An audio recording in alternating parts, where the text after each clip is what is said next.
Bully Magnets presenta. Nos gustaría también hacer esto un poco mucho más abierto. Si alguien tiene una pregunta o quiere decir algo, estaría muy bien. Ya estamos transmitiendo, entonces saluden todos a la transmisión por internet. Ya estamos en vivo. Ya estamos en vivo. Igual, o sea, también tiene que ver con nosotros, con el proceso, como hacemos los videos y las investigaciones. Entonces también cualquier duda, pregunta, comentario que tengan al respecto, también es la idea de platicar al mismo tiempo de la historia, esto de la historia y la independencia, también la manera en que se puede difundir y divulgar, ¿no? Y la manera en que nosotros lo hacemos con nuestros videos. Entonces cualquier pregunta relacionada con eso, estamos aquí abiertos.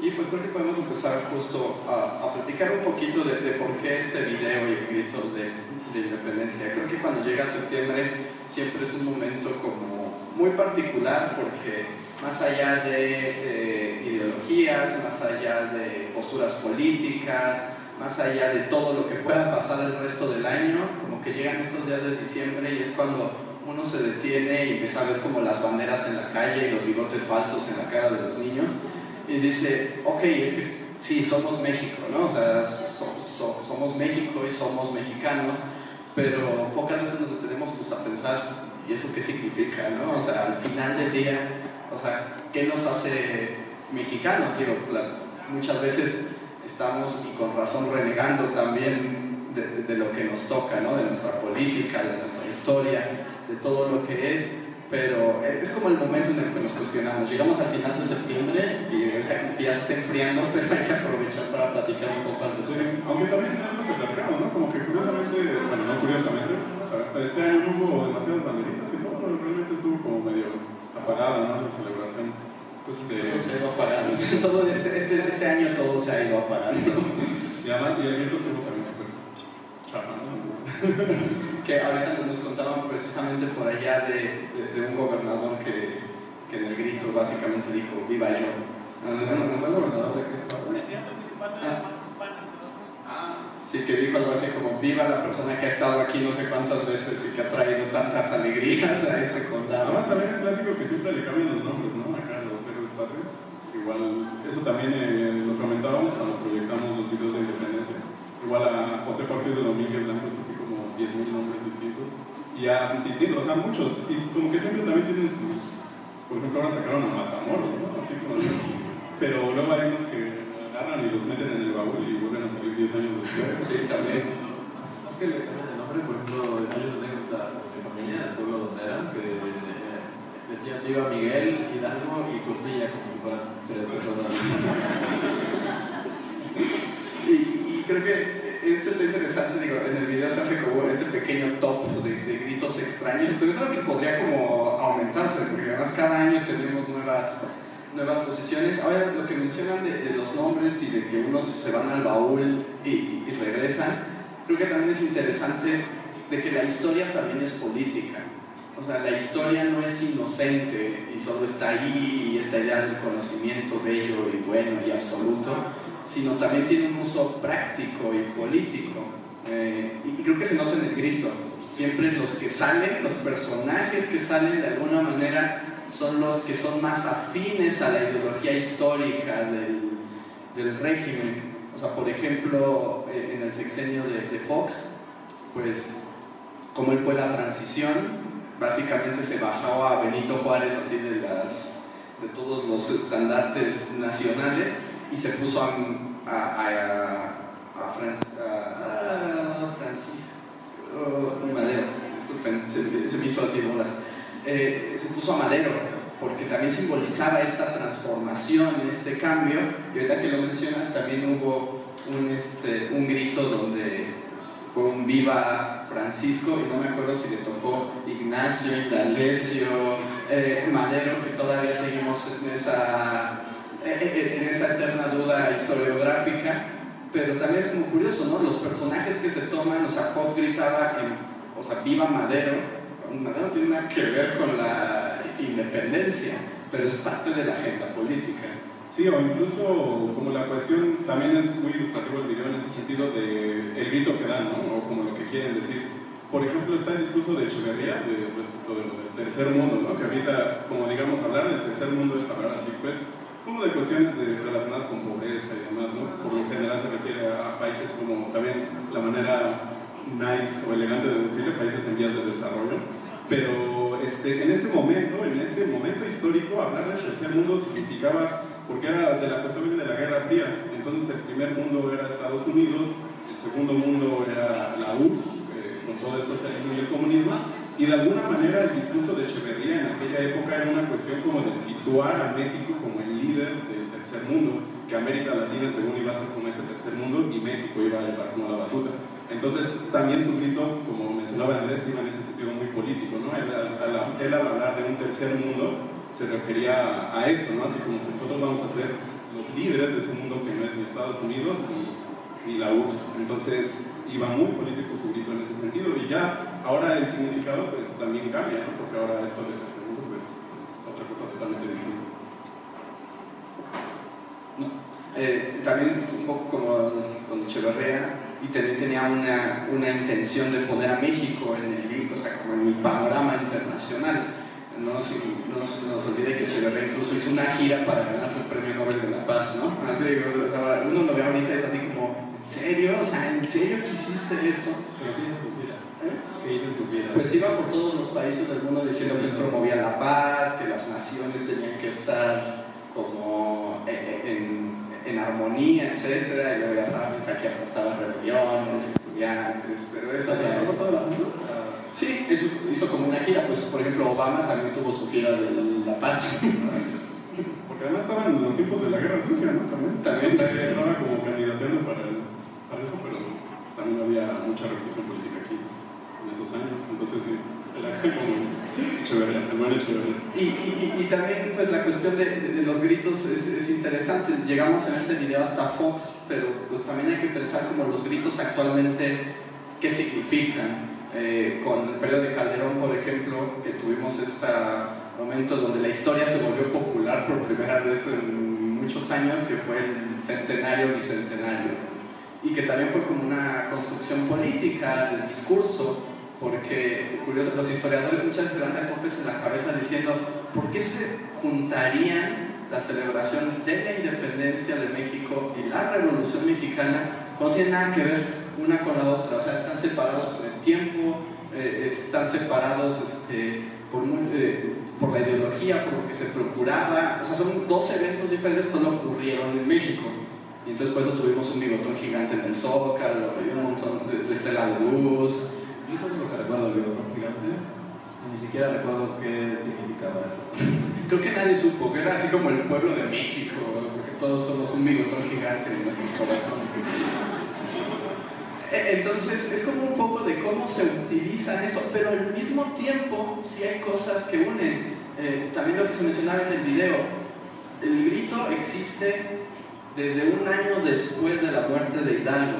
O sea, si lo piensan, son muchos años de una tradición que no se ha detenido y que se sigue celebrando. Pensamos muchas veces pues, en el grito de aquí, ¿no? Del Zócalo, el que da el Ejecutivo, pero también hay distintos gritos en municipios, en las capitales de los estados. Y justo eso, ¿no? También como la parte histórica curiosa que siempre lo hemos comentado también en Bully y todo, como de la cuestión de, o sea, el grito de la independencia es el inicio, ¿no? Del movimiento. Hay muchos otros países o en otras historias como que, o sea, a veces se celebra más la consumación, o cuando se hace legal y demás.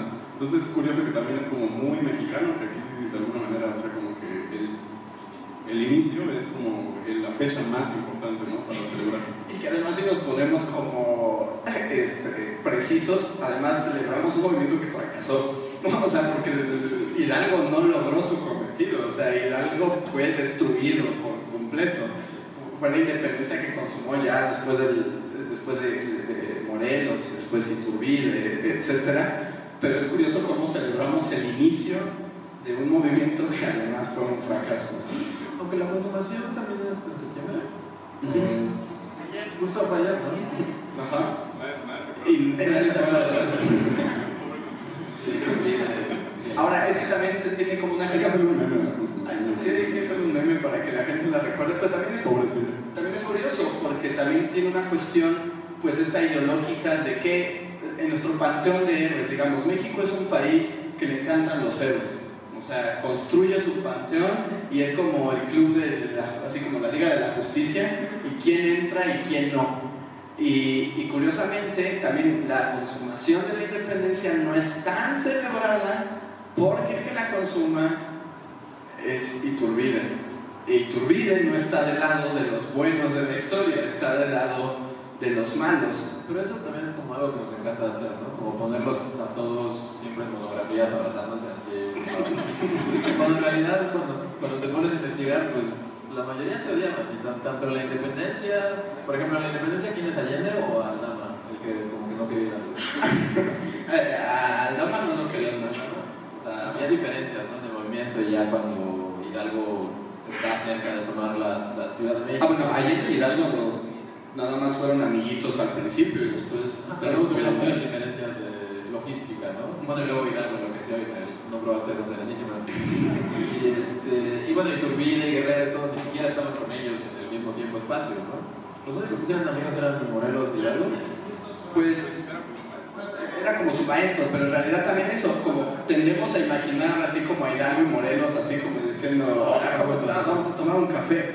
O sea, y prácticamente ni se veían, o sea, estaban separados. También moverse por México no es como moverse ahora por... Es más, no era México en ese entonces, también es como una... Sí, porque era la Nueva España. Ajá, es una cuestión como curiosa, de que tomamos en cuenta a partir de ahora, y pensamos, sí, es que era México, y entonces, pero no era México, era otra cosa, no sabían ni qué iba a ser. Digamos, eso es lo que después le pasa a Iturbide, que dicen, ok, ya se fueron los españoles, nos dieron la independencia, y ese es el incómodo momento en que es, ¿y ahora qué hacemos, no? O sea... Además, cuando surgió el movimiento, ¿no?, de independencia, también eso, como estamos diciendo, como de una cuestión de que implicaba como una separación total, y pues realmente, ¿no? O sea, realmente incluso los objetivos al principio era de alguna manera seguir unidos a la corona, ¿no?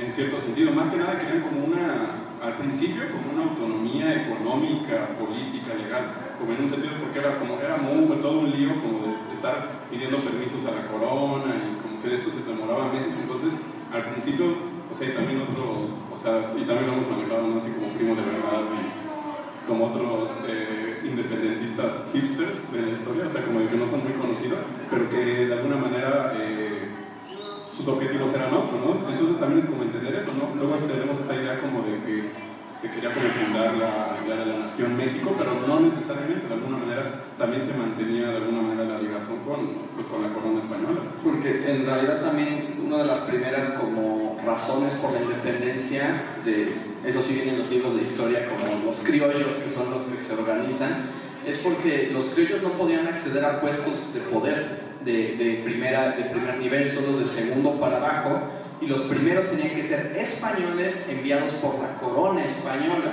y entonces eso era lo que no les cuadraba, lo que no les gustaba. Pero lo que ocurre con Hidalgo es curioso porque él llama al pueblo.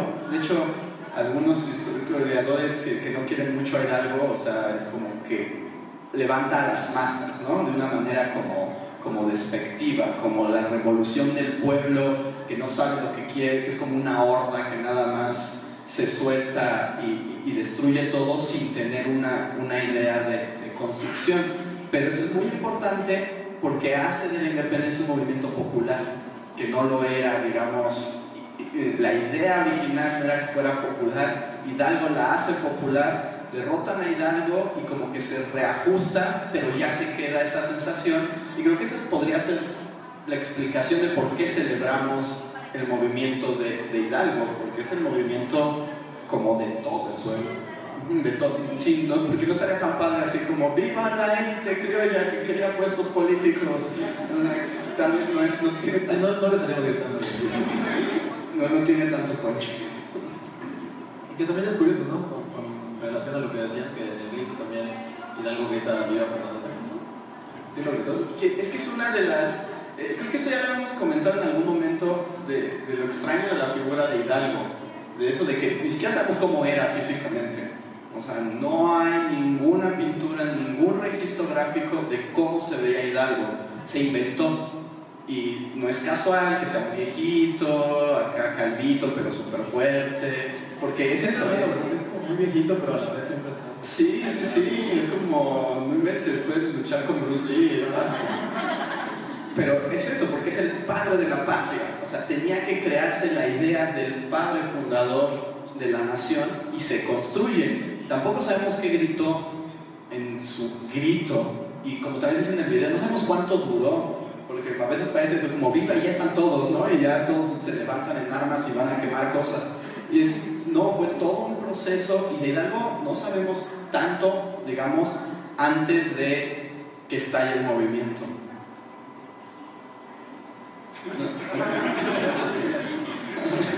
Entonces, son como estos mitos que se van construyendo para la identidad nacional. Es lo que, como un poquito al principio, ¿no? ¿Qué nos hace mexicanos al final del día? Sí, incluso, bueno, el público de Juli lo conocerá el video y todo, el del Pípila, que también es totalmente del mito, pero por ejemplo quienes hayan recién llegado, igual les invitamos como a que le echen un vistazo ahí en nuestro canal de YouTube, el video del Pípila, porque justamente también va en ese sentido, ¿no? Como de cómo se maneja la historia y cómo para unos el Pípila existió y para otros no, pero cómo hay intereses detrás de eso, ¿no? Por ejemplo, ahí está la historia de Lucas Alamán, ¿no? Que justamente él como que niega totalmente al Pípila y de hecho lo odia, pero también ves como que en ese sentido de la historia esa cuestión política es muy personal, y es que Lucas Alamán tenía su familia viviendo ahí en Guanajuato, de hecho era una familia muy pudiente, era una familia rica, y cuando llega el movimiento independentista a Guanajuato, pues ya ve que ocurre ahí todo, hay saqueos y todo, y pues su familia se ve sumamente afectada por eso. Entonces, pues sí, literal, se van un tanto a la ruina a partir de eso. Entonces, Lucas Alamán habla desde ahí. Entonces, cuando él habla así sobre Pípila, es como ese maldito, porque sí, es a partir de eso que afectó de alguna manera a su familia y todo esto. Entonces, como también está esos intereses personales al contar la historia, ¿no? Y que cuentan siempre, ¿no? Pues Lucas Alamán desprecia por completo el movimiento de Hidalgo, así le parece lo peor que le pudo ocurrir a México, y se encarga como de hacer mala propaganda sobre esto, pero también porque se vio afectado por el movimiento de Hidalgo, y esto entra en contraste con otras visiones, y es eso, es que también somos nosotros, o sea, nosotros las personas, los historiadores, quienes hacen la historia, cómo se interpretan los momentos y cómo se va construyendo eso, la identidad nacional, porque también hay que tomar en cuenta que en esos momentos ni siquiera existía la idea de nación. O sea, ahorita es muy fácil hablar de naciones como cualquier cosa, pero en ese momento era como súper innovador, así, hasta eso que cuando se hace la independencia, lo primero que dicen es, ¿qué hacemos ahora? Es pues una monarquía, ¿no? Es así como, ok, no estábamos luchando contra eso, pero hay que entenderlo en su proporción. Es que no había de otra, o sea, no había otra forma de pensar un gobierno que no fuera el monárquico. Incluso los parlamentarios, etcétera, siempre tenían como una corona que lo estaba como rigiendo. Y aquí como aventarse literalmente a un estado liberal o parlamentario, pues daba miedo también, y cómo le iba a tomar el resto del mundo. Sí, de hecho, y pues de ahí también viene el origen de muchos de los conflictos que después ocurrirán ya en la historia de México, ¿no? Como toda la batalla entre liberales y conservadores viene también justamente por eso, ¿no? Como de ya después esa elección que implicaba, si es una monarquía o un gobierno como más liberal. Entonces, o sea, como que vemos como de alguna manera todo está entrelazado, ¿no? Y en ese momento también se empiezan a crear muchos de los problemas o polémicas que después se desarrollan en toda la historia de México. Y que nos van a perseguir hasta el día de hoy, porque además es como un continuum, o sea, no se detiene, no queda necesariamente aislado. Y hasta la fecha todavía hay movimientos monárquicos, ¿no? Sí, así como probablemente les suene como escandaloso. Pero todavía hay quien dice ser descendiente de Moctezuma o de Cuauhtémoc. De Iturbide también, entonces movimientos monárquicos todavía hay, así que si algo pasa en el país y de repente hay una desestabilización o lo que sea, igual y en alguno de esos momentos vuelve a surgir la monarquía mexicana. Ajá. Pues, o sea, los descendientes, todavía queda uno, ¿no? Un descendiente de Iturbide, que es, o sea, que en teoría sería como el sucesor al trono de México, y hay grupos. Sí, claro, ¿no? Ahí donde dice que él debería ser el sucesor de México. Es divertido. Está interesante porque además también luego se juntan en catedral y se dan títulos y cosas así. Está tan padre. La onda monárquica acá, fuerte. En México. Y que, pues, o sea, como esa idea fue lo que también trajo a Maximiliano posteriormente, como cuando nos dimos cuenta que no nos sabíamos gobernar, ¿no? Porque está este periodo que en algún momento William Magnus debería tratar más a fondo, porque es muy confuso, como ese periodo tiempo Santa Ana, donde ya es independiente, pero todavía no se establece y cambiamos de presidente como cada 5 minutos y es todo un caos. De hecho, muchos historiadores lo llaman como la época de la anarquía, ¿no? Y es cuando también, después de la independencia, los mexicanos empiezan a preguntar, tal vez no fue tan buena idea hacer la independencia porque no sabemos qué hacer con nosotros. Y empiezan a surgir posibilidades. Y algunos dicen, oye, Iturbide, ¿no quieres volverte emperador? Mira, tú nos caes muy bien. Y Iturbide dice, no, yo no quiero, no, ya, bueno, entonces sí, ya lo coronamos, ¿no? Y después lo liamos en todo el asunto. Y luego lo matamos. Que también eso es ya nada más como el colofón de Iturbide. Es como muy chistoso porque según lo que sabemos, él no quería ser emperador, al menos no abiertamente. Y hay toda una escena donde está el Congreso, que creo que no se llamaba Congreso en ese momento, pero imagínenselo como el Congreso. Y están así como, ¿qué hacemos? Y ellos dicen como, traigan a Iturbide, no, que Iturbide es emperador, no, es que nos encanta. Y entonces cuentan también otra leyenda mexicana, nada más un poco underground por Iturbide, que todo el Congreso sale, llama al pueblo, así va tocando, y caminan por las calles del centro hasta la casa de Iturbide, y Iturbide está comiendo acá muy elegante, y entonces toda la gente empieza como a vitorearlo para que él salga al balcón. Le dicen, queremos que sean emperadores, pero él dice, pues sí me animo.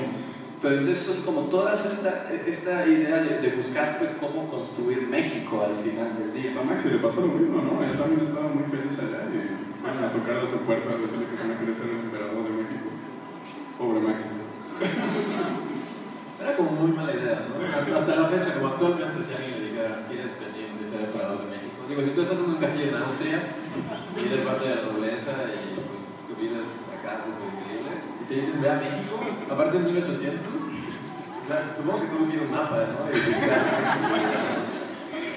Pues ahí es muy triste, ¿no? La llegada de Maximiliano, porque él sí se imagina que va a encontrar así, porque ahí le dicen que todo México clama por él. Y cuando llegan, así como hay 3 vatos, ¿no? Bienvenido a México, emperador. Sí, porque digamos, Maxi lo triste de su historia es que lo traen y como que él no sabe cómo son las cosas a la mexicana, ¿no?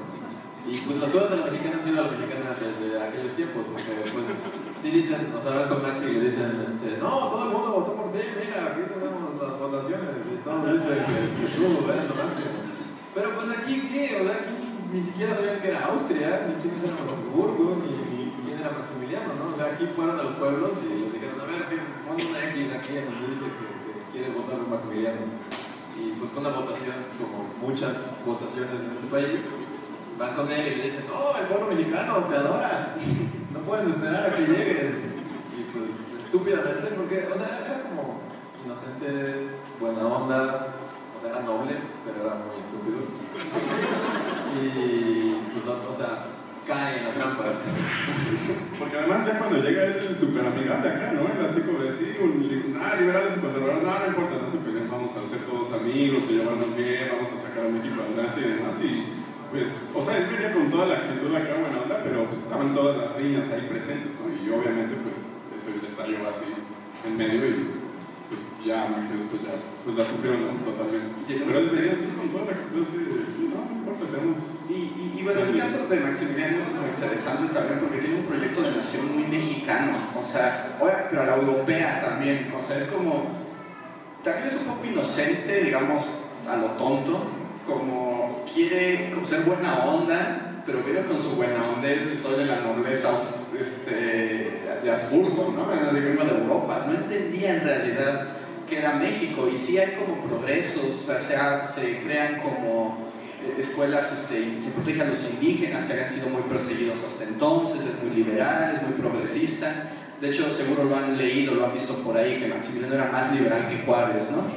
Pero aún así venía de otra realidad a construir un México que no respondía a ninguna de sus ideas de lo que pues era el mundo. O sea, porque en ese sentido quienes traen a Maximiliano son los conservadores, y él esperaba que fuera como más férreo y controlador en todo eso, y resulta que era súper liberal. Entonces los conservadores se quedaron así como, ay Dios, ¿qué hicimos? Sí, les llovió sobre mojado. Pero justo es como interesante ver las posibilidades y como juntar estos niveles. O sea, por un lado, ¿quién cuenta la historia? ¿Por qué la cuenta? ¿Para qué la cuenta? Porque la historia no se cuenta, les digo, inocentemente. También hay una idea, especialmente la historia nacional y la historia oficial, que hemos escuchado también este término una y otra vez. Pero ¿qué es la historia oficial? Y literalmente es una historia posrevolucionaria. Cuando termina la revolución, cuando ya se ve que digamos, con Calles, que ya se empieza como a armar el Estado civil mexicano, que ya se pacificó, etcétera, es, ok, ahora necesitamos orden, necesitamos identidad, porque la revolución también dejó muy fragmentado el país, hasta la fecha. Si ustedes preguntan, o sea, hay personas que se asumen villistas, hay personas que se asumen zapatistas, y están todavía esos conflictos como el eco, ¿no? O sea, todavía queda por ahí. Y el proyecto de Calles, de lo que era el PNR, o sea, el partido oficial, que es la primera vez que surge, es, ok, tenemos que tener una historia común. No puede todo el mundo andar contando sus historias porque si no, no nos vamos a poner de acuerdo jamás. Y entonces empieza a construir una idea de un México a partir de figuras de héroes, y que se relaciona un poco a lo que decía Luis. Entonces dicen, ok, ¿a quiénes hacemos héroes revolucionarios? Pues a Zapata y a Villa, y también Álvaro Obregón, y es como, ok, vamos a fingir que todos son amigos, y vamos a construir la historia a partir de las relaciones, y los meten a todos en el monumento a la revolución, ¿no? Todos sus cadáveres. Es lo que iba a decir, y justo los entierran todos juntos, cuando en realidad todos se odiaban. Bueno, puedes ver así, Carranza odiaba a Villa, Villa odiaba a Obregón, y bueno, Obregón no está ahí. No. Solo está. ¿Quién está en el monumento a la revolución? Carranza, Calle, Madero. Pero siempre, o sea, pero sí literal es como mató a este, y luego mató a este, y luego mató a este. porque además se mataron entre ellos. Pero no todos eran amigos, según la mayoría. Pues de hecho un poco como que Calles es el que también recupera como el culto a Villa, ¿no? Cuando pues Calles era del crew de Álvaro Obregón, que fue el encargado de matar a Villa. Entonces es así como uno puede ir siguiendo como quién es el culpable, pero la idea era generar esta idea de que la revolución... Sí, no, incluso después hasta asumir el nombre en el mismo partido, o sea, el Partido Nacional Revolucionario, PNR, es así como de, bueno, ya todo esto lo conjuntamos, ese discurso lo metemos bajo la cuestión del partido, y esa historia pues nos llegó al PNR, Entonces es también como construir la historia desde ahí, ¿no? Como retomar esos héroes revolucionarios, pero encausados como a los intereses, sí, del partido, como diría Calles acá. Y ese es como el contexto para también el grito de López Mateos, que López Mateos viva la revolución, pero lo dice en un sentido partidista. De hecho, hasta la fecha, hablar de la revolución es complicado porque no se entiende si es hablar de la revolución o de hablar del partido revolucionario. Entonces eso como que le cambia un poco. Sí, y la misma idea de revolución también, ¿no? Porque por ejemplo en la revolución hubieron muchos otros personajes que quizás no iban acorde con ese pensamiento, ¿no? O sea, unos muy fuertes que también, o sea, incluso los hermanos Magón, ellos estuvieron ahí mucho en el tipo de la revolución, pero también es esa cuestión, ¿no? Porque su pensamiento era muy radical, anarquista, entonces eso, pues obviamente el PRI no lo va a retomar porque pues, no va con sus intereses, ¿no? Entonces, como también están ahí esos juegos políticos. Pero por ejemplo ahí los Magones estuvieron súper revolucionarios y pues no los retoman ahorita, ¿no? Y te digo que en este panteón de héroes, México es un país de héroes, o sea, todo lo construimos héroes, o sea, al grado de que, por ejemplo, uno de los grandes héroes es Benito Juárez, y es un gran héroe gracias a Porfirio Díaz, quien era pues, enemigo de Juárez, pero lo retoma como una idea también para dar identidad a su gobierno. Bueno, y también algo que hemos hablado en algunas ocasiones en pláticas y en el podcast y todo eso es precisamente también hablando de Díaz como su figura, ¿no? Porque es como Díaz con Díaz, por ejemplo, de cómo va mutando, digamos, un personaje histórico, porque pues Díaz, por lo mismo de la revolución, o sea, la revolución es para quitar a Díaz, entonces él es como el malo, ¿no? y es muy fácil así de, él es el malo de la historia. Pero luego, como a partir de Salinas, Fox y como todo esto neoliberalismo, ya les digo, no, así estaba bien padre, Porfirio Díaz construyó mucho Bellas Artes, ¿no? Entonces, y actualmente como que ya se le está quitando un poco el estigma de ser un villano de la historia, y ya es así como de los personajes más padres que ha tenido la historia de México. Y que también eso es cuando estamos tan acostumbrados a ver todo como en héroe o villano, que luego se da el giro y también es un poco absurdo. Como ahora, por ejemplo, pasa con la figura de Porfirio Díaz, que ahora es héroe, ¿no? Es así como, no inventes, era lo máximo Porfirio Díaz y ya todo el mundo ama a Porfirio Díaz. Y también es un poco como, o sea, maticemos, o sea, tampoco nos olvidemos de la figura como más compleja. Incluso ahorita con toda la cuestión de la evaluación del precio, como de que llegó a 20 pesos el dólar, no sé si vieron por ahí un montón de memes como que estaban sacando de Porfirio Díaz, y yo también vi uno de Limantur, que en ese entonces era el encargado de Hacienda, ¿no? Justamente del equipo de los científicos de Porfirio Díaz, ¿no? Y era el encargado de las finanzas. Entonces el meme igual decía así como de, ¿a cuánto me dicen que está el peso? Como en un sentido de, o sea, como que en mis tiempos eso nunca hubiera pasado, ¿no? Entonces también está como, ahorita de pronto también con lo de la devaluación y la crisis económica, de pronto también hay como un hype ahí de los días de Díaz. ¿A qué tiempos, no? Es como el meme más clavado. Sí.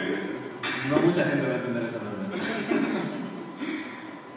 Bueno, y también, o sea, lo curioso, y también lo hemos platicado entre nosotros, es como, o sea, estamos hablando de Porfirio Díaz, así de alguien que vivió hace 100 años y de 1800, finales de 1800, 1900, pero también algo que hemos platicado entre nosotros y se nos hace curioso es, o sea, nuestra memoria histórica no es necesario irse a Porfirio Díaz para ver cómo va cambiando la construcción o la concepción que tenemos de un personaje. Entre nosotros hemos platicado, no sé si ustedes tengan esa misma percepción, pero actualmente, hablando de memes, hay muchos memes que sacan a Felipe Calderón y así como, oh, ahora me extrañan, y oh, señor Felipe Calderón, qué gran presidente. Y la gente habla del grito en los tiempos de Calderón como si hubiera sido lo máximo, así de, no, la gente iba a celebrar y era todo otro ambiente, a Campeña, ese matito. Pero se nos olvida que, o sea, no es cierto, o sea, en el sexenio de Calderón todo el mundo iba a echarle un láser en la cara y a gritarle espurio y a gritarle infinidad de cosas, ¿no? Y que justo los gritos, o sea, con la cuestión del bicentenario también hubo mucho temor, ¿no? Como de que hubiera algo, algún altercado o algo así, porque realmente la situación política estaba muy tensa. Y además estaba la leyenda, ¿no? Así como ya pasaron otros 100 años, y en México cada 100 años está ya un conflicto. Entonces sí, como dices, o sea, porque sí, muchos ahorita sacaron eso, así como, oh, aquellos tiempos donde sí se daba el grito de verdad, es así como, no, la situación también estaba complicada. Y creo que esto nos sirve mucho como para tomar en cuenta esto, que la historia está viva, o sea, la historia no se acaba, o sea, aunque esté esta versión oficial, que es la que se ha construido muchas veces a partir de mitos, que ya se saben que ahora no, que los niños héroes que se existieron o que no existieron, ¿no? Que si Hidalgo que gritó, que no gritó, pero es así como nos lo enseñan, porque les digo, tiene también un objetivo de identidad nacional, de cuando todos somos niños puedes decir, ok, no importa si fue verdad o mentira, sino yo soy mexicano y esta es mi historia, pero esto va cambiando y lo podemos revisar y lo podemos analizar y ver cómo se va transformando la historia muy antigua o la historia como que nos queda inmediata de apenas unos años, pero creo que también eso es como lo muy divertido de la historia, que uno dice, es que ya la contaron, ya se acabó, pero, o sea, incluso por ejemplo nuestros videos probablemente pues necesiten una revisión al pasar el tiempo, porque también nosotros vemos la historia desde nuestro momento, desde lo que sabemos, desde nuestras posturas, desde el material que está disponible también, porque México también es un país que le encanta escribir historia de México. Todo el tiempo hay libros y cosas sobre la historia de México, no se va a detener. Y probablemente en 20 años sepamos cosas que hoy no sabemos, y eso no significa que el conocimiento anterior ya no sirva, sino que necesita una revisión, que siempre esté como en constante cambio y transformación. Bueno, y es también como el sentido que procuramos mucho, ya también hablando de la labor que hacemos con Bully, como dar eso, ¿no? Como de algún sentido procuramos no como casarnos con alguna postura, sino matizar las cosas y dar como distintos enfoques, ¿no? como decir como, bueno, miren, estaban estas cosas y estaban estos elementos, como en disputa y en conflicto, entonces a partir de eso, esa era la situación, ¿no? No tanto como tomar alguna postura al respecto, ¿no? Es como cuando hacemos las investigaciones, como que procuramos dar ese matiz, ¿no? Ahorita igual con lo del grito, así de, miren, nos sabían el desarrollo histórico a través y cómo distintos presidentes lo han hecho, ¿no? Entonces, sí procuramos también mucho como dar estas distintas voces, digamos, ¿no? Porque es peligroso y, o sea, por un lado, como la parte de la postura, o sea, como de tomar un bando, también es muy raro tomar un bando en la historia. Pero mucha gente lo hace, ¿no? Y mucha gente hasta se ofende. Por ejemplo, también nos ha pasado en Bully que pues, la gente sí agarra bandos históricos como muy notorios. Por ejemplo, al hablar de la revolución, Andrés, los villistas lo detestan. Porque hice un video sobre los villistas y tengo amenazas de muerte de que no me acerque a los Durango. a Durango y a los nuevos dorados. Ajá.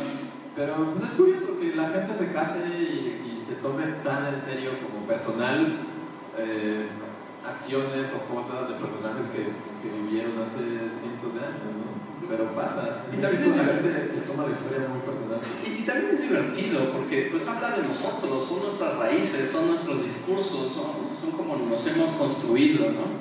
Y de nuevo, o sea, en Bully muchas veces, por ejemplo, en el video de Andrés que habla de Rodolfo Fierro, o a miles de videos generalmente como han visto, tratamos de no ser solemnes y no ponerlos a los personajes históricos como en un pedestal y decir que fueron pura bondad y hicieron todo lo correcto.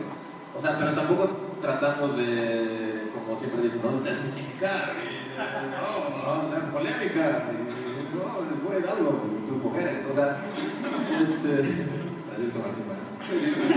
Básicamente todos sus libros.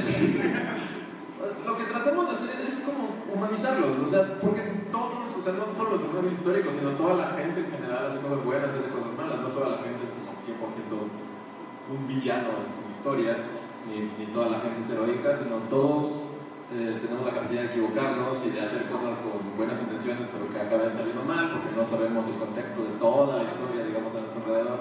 Entonces la historia es complicada en ese sentido, y lo que tratamos de hacer es de mostrar eso, que las cosas simplemente se dan. Muchas veces, incluso la misma suerte, o sea, la suerte, el azar de la vida hace que la historia tome un rumbo u otro. Y eso está como incluso fuera de las manos de estos héroes de la historia que ponemos, ¿no? Y que es un proceso activo, porque también, ahorita que lo mencionas, a veces nos han dicho como, ustedes son desmitificadores. Y es así como, es que desmitificar es como el mismo proceso que mitificar. O sea, nada más es como su contradicción inmediata. O sea, si lo ven, es como decir, Porfirio Díaz, que creíamos que era malo, no es malo, ahora es bueno. Y yo digo, y el cura Hidalgo, que era bueno, ahora es malo. Y nada más estamos invirtiendo los papeles. Entonces, ¿y para qué sirve desmitificar? O sea, sí sirve como para no asumir las verdades oficiales o las verdades como absolutos. Yo diría que sirve en general para no creer que hay una verdad. Y en la historia no hay una verdad, jamás van a encontrar la verdad histórica. Ajá, la verdad histórica, sí dijeron hace poco, por otro tema bastante polémico, pero no hay verdad histórica, no existe una verdad, existen interpretaciones y representaciones, reconstrucciones del pasado en función de la realidad. Entonces, cuando nos dicen que somos desmitificadores, como, pues no, pero más bien tratamos de dar una visión que es parcial, porque pues somos parciales, pero trata de ser integral, ¿no? Como permitir a alguien más que diga, ok, yo no estoy de acuerdo, o yo sí estoy de acuerdo, o yo sé algo, y esa también es tan importante, como activarnos frente a la historia. Sí, totalmente, y justo en esto que mencionaba Luis, ¿no? Como mostrar muy este lado humano de los personajes históricos y de los acontecimientos, porque sí, al final es eso, o sea, piénsenlo también como justo en ese sentido personal con sus... También hemos manejado mucho de ese sentido como de historias personales, ¿no? También tenemos varios videos en ese sentido, o sea, y nosotros podemos retomar esas historias y construirlas, interpretarlas, o sea, no hay que ir muy lejos como para irse a los grandes personajes históricos. Piensen así en sus familias, piensen en todo esto, en sus abuelos, en sus padres, de alguna manera todas esas historias se pueden retomar y pueden reinterpretarse y pueden asumirlas, ¿no? Y como apropiarse de ellas, ¿no? Y encontrar ahí cosas que valgan la pena y todo eso. Entonces, pues sí, al final es como ese proceso de hacer la historia nuestra y es como, pues también lo que procuramos con Bully, ¿no? Y que sobre todo hacerlo divertido, o sea, también es como eso, ¿no? divertirnos en el proceso, que no sea algo así solemne, sino pasarla bien.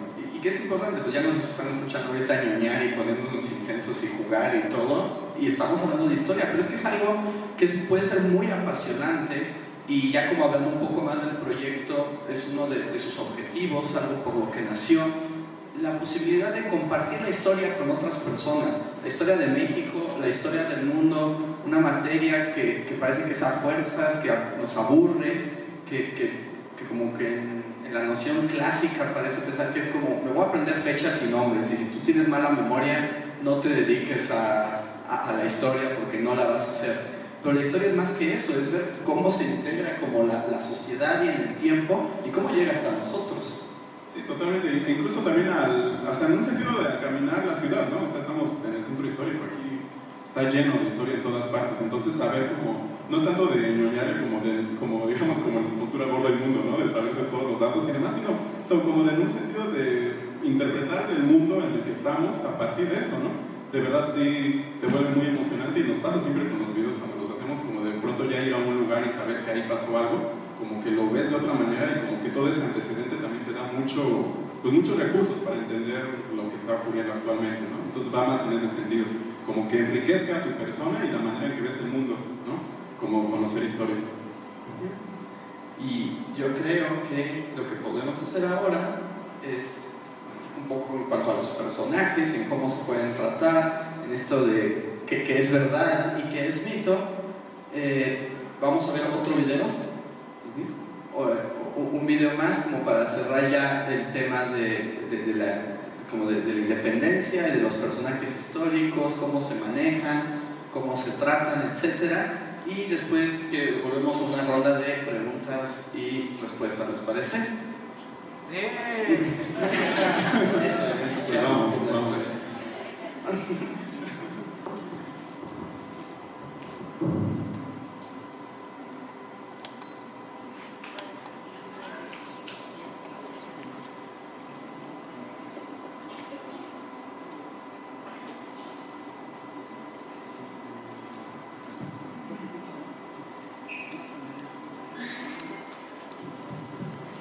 Siempre se menciona a Josefa, pero no se sabe mucho de ella, ¿no?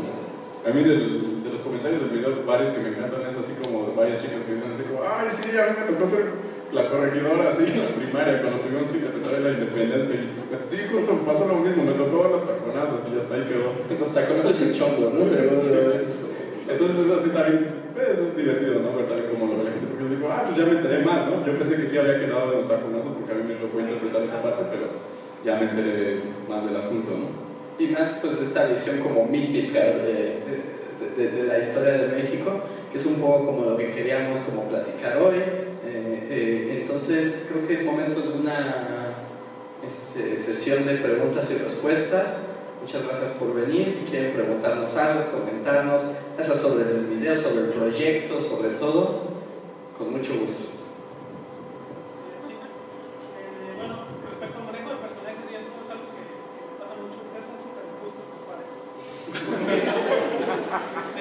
Los Juárez, el Juárez acartonado y de verdad no hay mejor personaje como Bully que Nian Juárez, pero Juárez también era super bailarín y eso, y por ejemplo en el grito que mencionan de 1824 es una historia bellísima de que Juárez saca así como los últimos pesos de la bolsa para que compren puentes en Saltillo y el objeto declama y así es una historia muy bonita. Entonces yo creo que sí se están cargando mucho al otro lado en cuanto a personaje de Juárez, porque sí está muy padre que se burlan del Juárez Broncíneo que vemos siempre, pero vale la pena ponderarlo también en su lista de creo.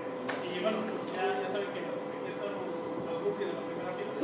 Sí, exacto, la comunidad más Sí. Sí, son muy injustos con Juárez. Sí, somos un poco injustos. Claro. Sí, no, porque está esta anécdota, ¿no? De que cuando era cumpleaños y que lo sacaron del baile y que no tenía zapatos, estaban todos rotos, así, sus zapatitos. Y entonces todos se cooperaron para que compraran sus zapatos y se la pasó toda la noche bailando con una y con otra y con otra. Que compraron los zapatos.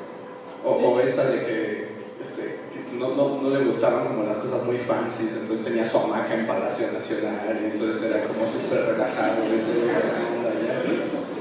Pero sí, somos un poco injustos con Juárez, ya habrá el momento de hacer un video. Creo que con Juárez ahí nos pasa algo en particular. En esta idea de la divulgación histórica. El asunto con la divulgación histórica es cómo llamar a más gente a que le guste la historia. Y la comedia, un poco la risa, es como el puente.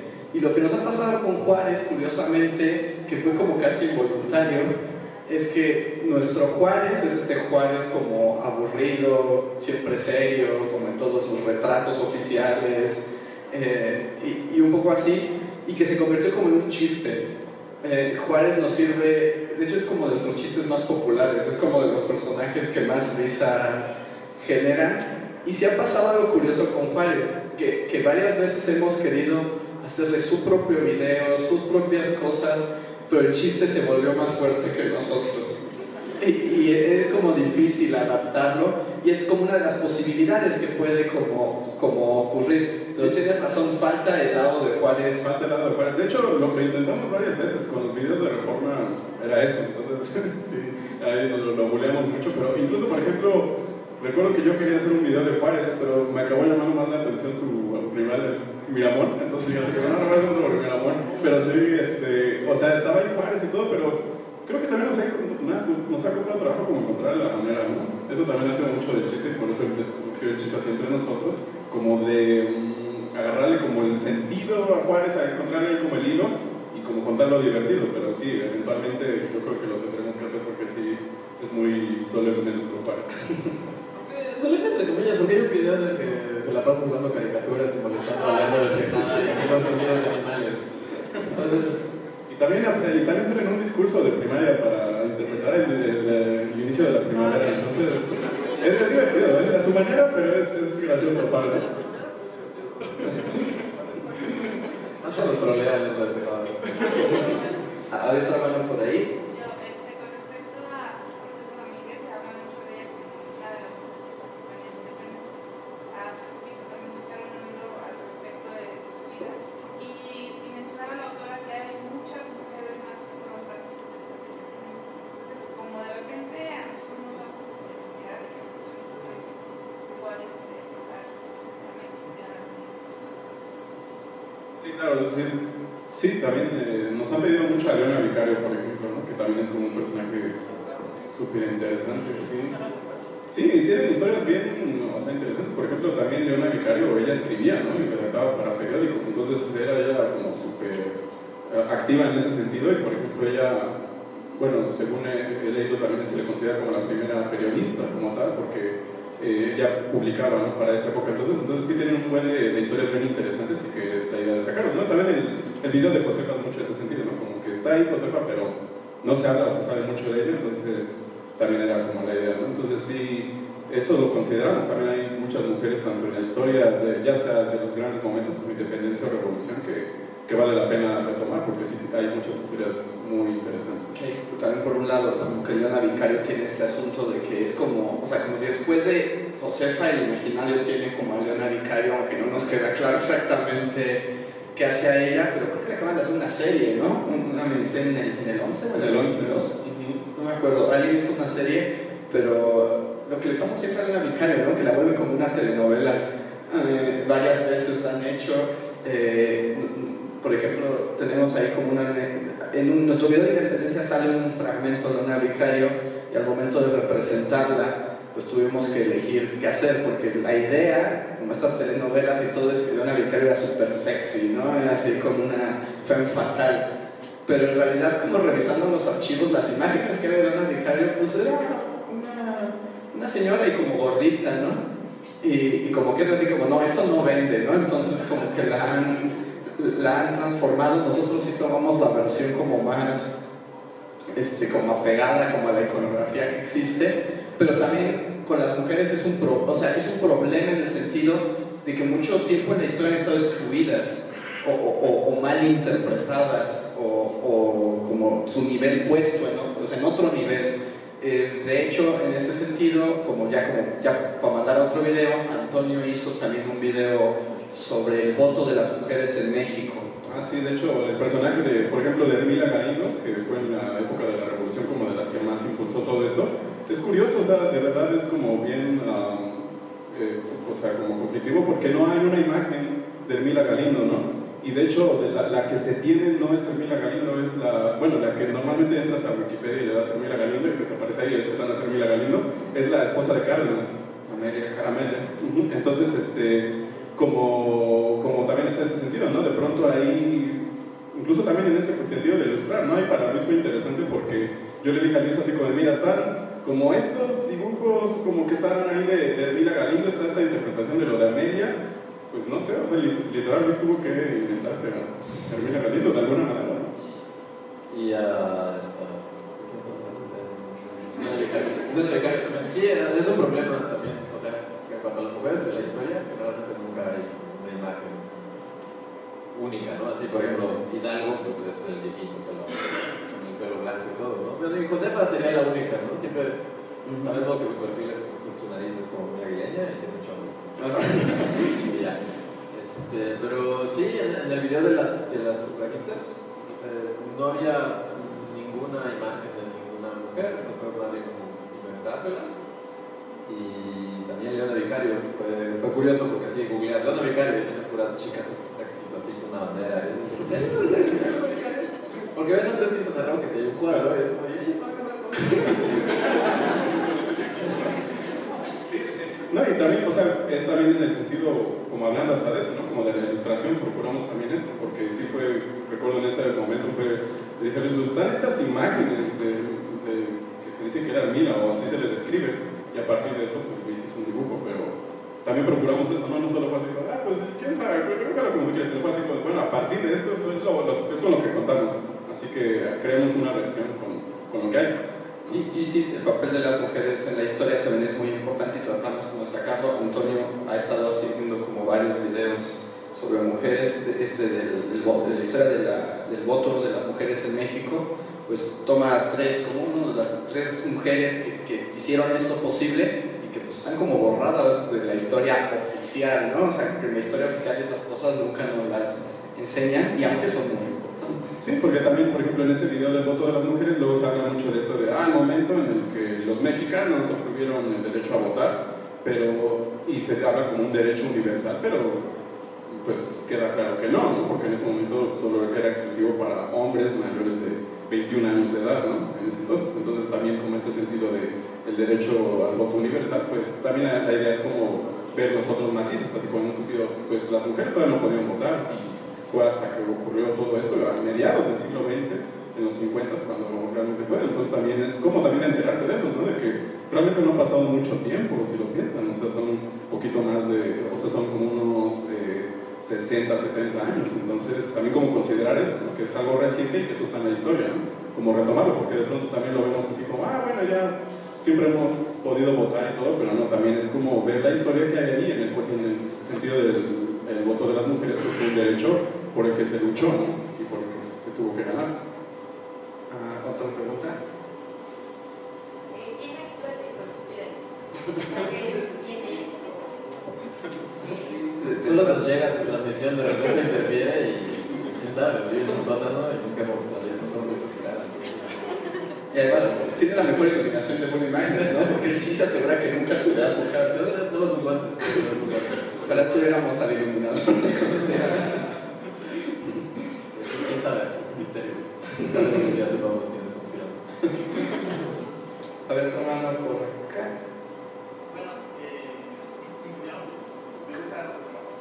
Gracias. Hace como 2 años que los conocí y ahora hay muchos temas que pienso que se pueden tocar y hace rato que tocaron el tema de la comitiva que fue a traer a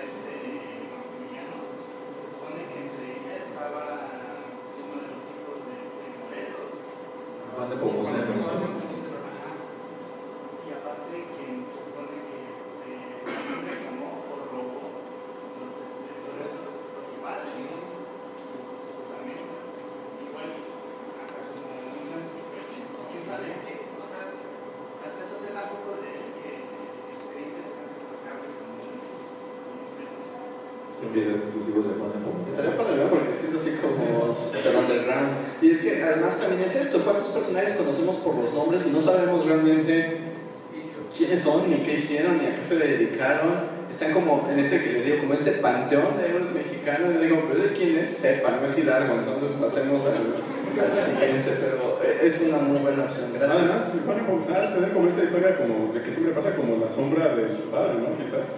Así como de que su papá fue súper popular y todo, y él, como el hijo de David Bowie, y eso. O Jacob Dylan, el hijo de Bob Dylan, así como que tal vez Juan le ponga a la sombra de Morreros. Así se llamaría el video. Pero sí, es curioso como lo que decía Andrés, que, o sea, segurito, no estoy seguro, pero como que Juan de Pomuceno, seguro hay una calle en la ciudad que se llama Juan de Pomuceno. Y hay muchas calles en la ciudad que uno va pasando es como Benjamín Gil. Por ejemplo, en la Condesa hay una que es Benjamín Gil. Claro, esto es Obregón. Pero, pues sí, están en calles, pero hay muchos nombres que ubicamos, porque es una calle y porque seguramente está cerca de nosotros. O sea, un metro. Es una estación de metrobús. Es una estación de metrobús, pero en realidad no sabemos. Seguro Juan de Pomuceno es de esto. Sí, o una escuela. No, También. una escuela, sí. Por allá atrás vi otro hermano. Bueno, yo tengo una pregunta que es una pregunta de fan, quizá medio loca y medio tonta pregunta de fan. Me gustaría que me la contestara primero Andrés y después los demás. Las reglas claras. Ahí va. Si el rol que cada uno de ustedes desempeña en Polymagnets tuviese un símil en el rol que ha jugado en cada uno de los virus, ¿quién sería quién? Porque además es una pregunta que está mal que la responda uno mismo, ¿no? Sí, no puede decir yo soy John Lennon. Es que, bueno, o podemos hablar de los virus que nos gustan, ¿no? No sé. A mí, por ejemplo, a mí me gustan Harrison y Lennon. John y George son mis favoritos. No sé.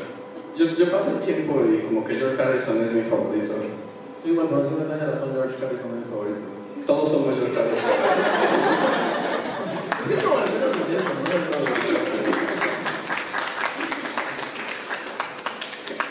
¿Alguien más? Pero también es como parte de las cosas divertidas. Ustedes pueden interpretar. Es que es más fácil que ustedes lo deciden, entonces es que es muy raro decir yo soy John Lennon. Es muy extraño. Todos van a querer ser John, ¿no? Mi hermana ya Y ya deja que eres amigo. Realmente no los conozco desde hace mucho. Hace un mes una amiga me dijo, tienes que conocerlos, ¿no? Clic. Y acá hace como 3 días subieron un video de mucha gente que, pues felicidades por 5 años, ¿sí? 5 años. 6. Perdón, no los conozco. 6 años, ¿no? Y de repente los odié, en serio, los odié y los envidio, ¿sí? Porque ustedes lograron hacer que mucha gente comparta, oigan, y vean en mi pueblo, Hermosillo, ¿no? Y comparto eso. Tengo más de 10 años tratando de hacer lo mismo en un programa muy institucional, etc. Y de repente los veo y dije, los odio. No entiendo. Entonces dije, bueno, tengo que ir a verlos, tengo que escuchar y dilucidar, ¿no? Desmenuzar por qué. O sea, ¿por qué tienen tanto éxito? Entonces, ahorita ya más o menos me estoy viendo, no sé, no crean que los voy a copiar, ojalá algún día tomemos un café, un refresco o algo así.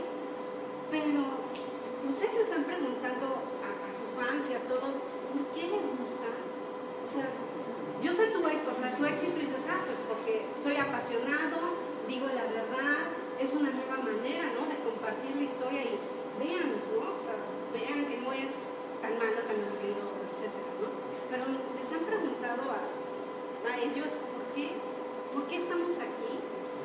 Creo que tal vez sería como un buen momento para preguntar. ¿Por qué están aquí? Ahora les preguntamos a ustedes.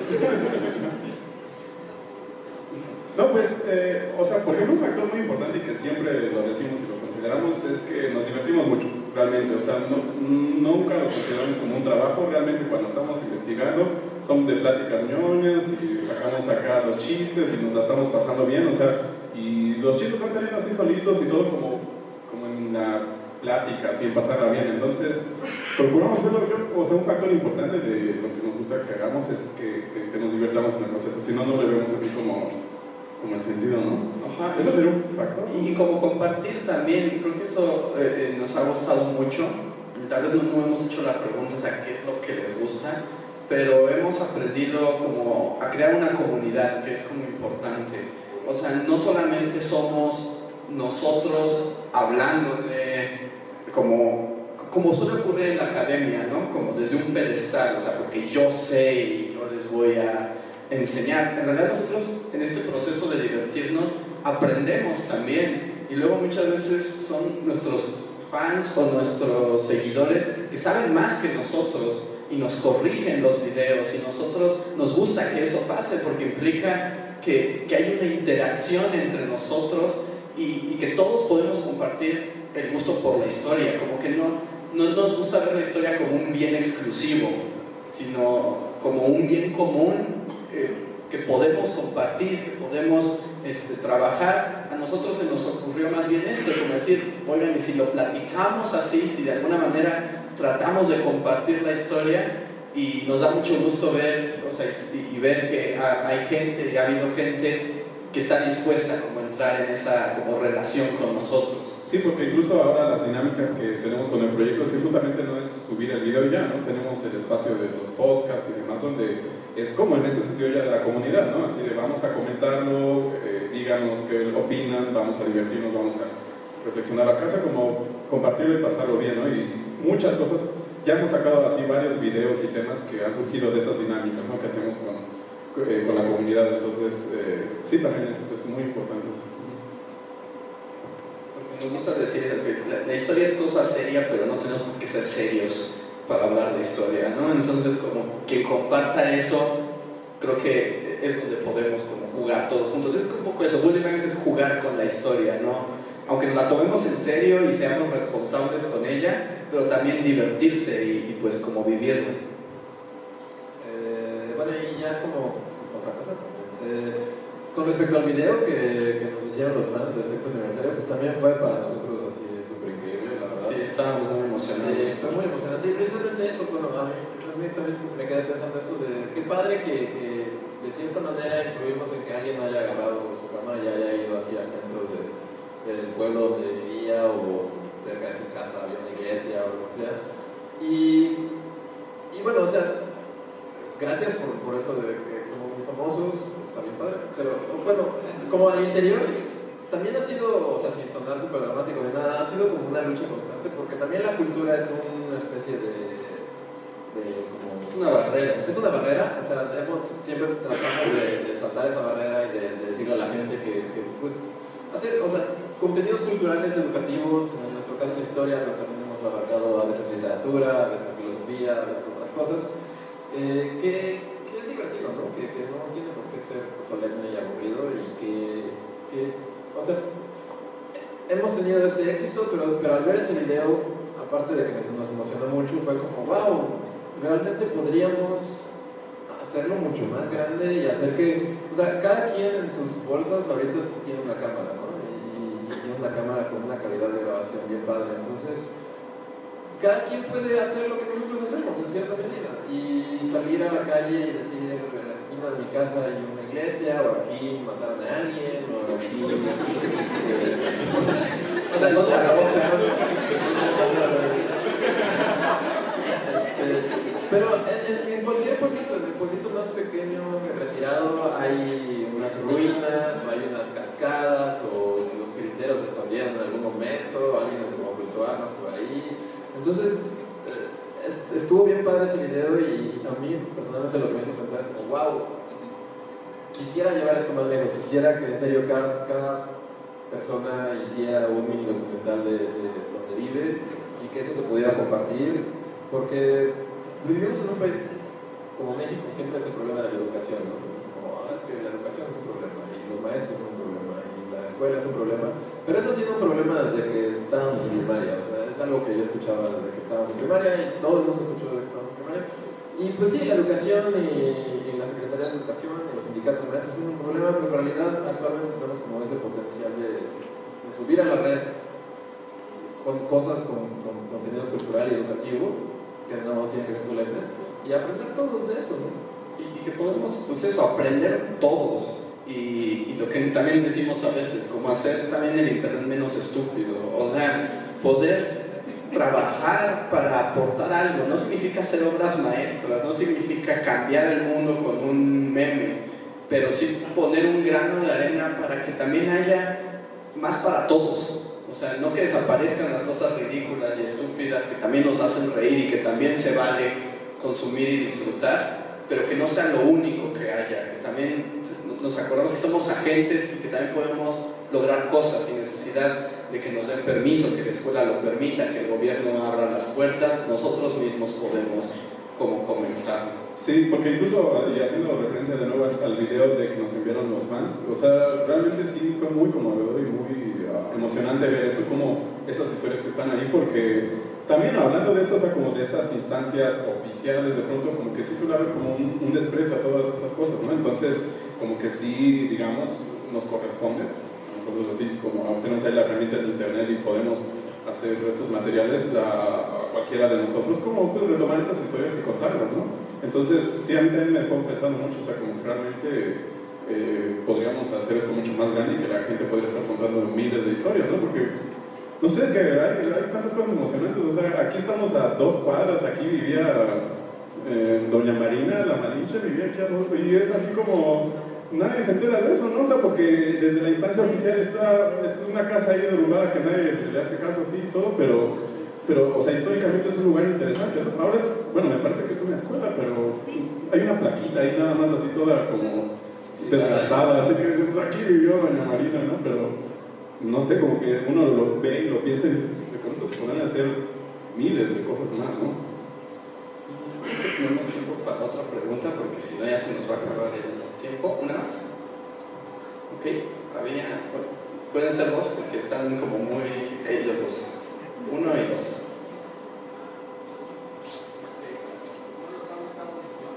¿Quién? ¿Nuño? No, esperemos que no. No me gustaría buscar a... ¿Te gustaría? No. Yo tengo una duda de un título que se han otorgado, al menos lo sé por sus videos, 2 personajes de la historia de México que no sé bien qué significa y me gustaría ver si usted me puede comentar, que es el título de Alteza Serenísima de Hidalgo y Santana. ¿Pero qué? O sea, ¿cuál? ¿Qué significa? ¿Qué significa? Pues que son como muy serenos. Como laterales todo el tiempo. Pues Muy iguanas, o sea, era un título que se le daba a la nobleza en Europa. La Alteza Serena, sí, por la serenidad. O sea, nosotros lo decimos como en la broma, como estoy sereno, ¿no? Si no me molesten. Sereno Moreno. Pero en realidad, pues, o sea, la serenidad como un valor, como una virtud de ser juicioso, ¿no? Cuando eres sereno, puedes tener como el juicio correcto para decidir, y eso es como una virtud. Entonces, eso se le asignaba a ciertos monarcas, pero aquí el problema no era que fueran altezas serenísimas, sino que el título era autoimpuesto. No, y además, lo curioso es que se asignaron altezas serenísimas cuando más loquitos se pusieron, ¿no? Sí, o sea, de serenos no tenía nada. Y es como lo que nos preguntaban hace rato, o sea, no es lo mismo que yo diga es que soy Alteza Serenísima a que alguien más me lo diga, y así que alguien me lo dice, pues ya dependerá, ¿no? Como lo de los videos también. No me puedes decir, no puedes decir yo soy Alteza Serenísima. Pero entonces es curioso porque es muy famoso, uno de nuestros villanos, Santana, que se nombra Alteza Serenísima, y cuando lo leemos de niños así como, ese loco, ¿no? Y impuestos a ventanas y perros, que creía. Pero en realidad, pues también Hidalgo tomó ese título y también fue autoimpuesto. Y era una manera, pues, como de demostrar su poder, pero pues está muy mal visto que te llames a ti mismo Alteza Serenísima. Y creo que con eso, ya nada más como para la despedida, tenemos unos minutos. Pues en serio, muchísimas gracias por haber venido a escucharnos un poquito ñoñar, a ver videos, a hablar de la independencia en septiembre. que es importante, les digo, estar siempre pensando, no dejemos de lado nuestra historia, hay que pensar para qué nos sirve, cómo la hemos construido. Les damos las gracias por venir y antes de que ya les dé la palabra a los demás, déjame nada más el comercial.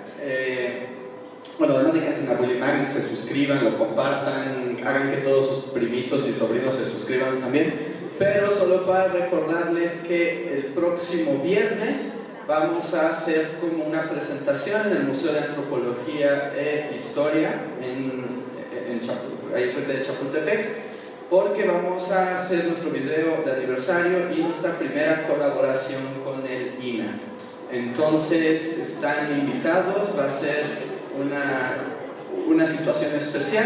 En redes sociales les confirmaremos ya la hora y todo, que estamos esperando ya la autorización última, pero los esperamos el próximo viernes y muchas gracias por venir. Sí, les esperamos por allá, de verdad estamos muy emocionados porque ya queremos que, o sea, realmente es como un foro importante, además es en el Museo de Antropología e Historia y bueno, para Bully la verdad es todo un logro, ¿no? Como poder llegar ahí, entonces estamos muy emocionados, los esperamos por allá porque además es un video sobre igual, o sea, como rescatando estas historias y demás, tiene que ver con los tiempos ahí de la Nueva España, entonces va a estar interesante y lo vamos a pasar bien por allá, los esperamos. Y pues igual, muchas gracias también al museo por el espacio, a Rodrigo Jardón, que nos invitó, y también, y muchas gracias a ustedes por venir acá, y sobre todo nos quedamos como con esa reflexión, idea y hasta como ánimos, ¿no? O sea, como de verdad, como disfrutar la historia, entonces pues, o sea, como vivirla, entonces como que cada quien ahí haga, como que rescate su historia personal y las cosas que le gusten como para disfrutar y divertirnos con la historia, que siempre es lo más importante. Y pues yo quiero decir lo mismo, gracias por venir a todos, a pesar del clima y todo, a esta noche de museos, que ya es noche, ahora sí. Era una tarde-noche, ahora sí es una noche. Y sí, de nuevo invitarlos al Museo de Antropología, el 4 de octubre. 7 de octubre. Sí.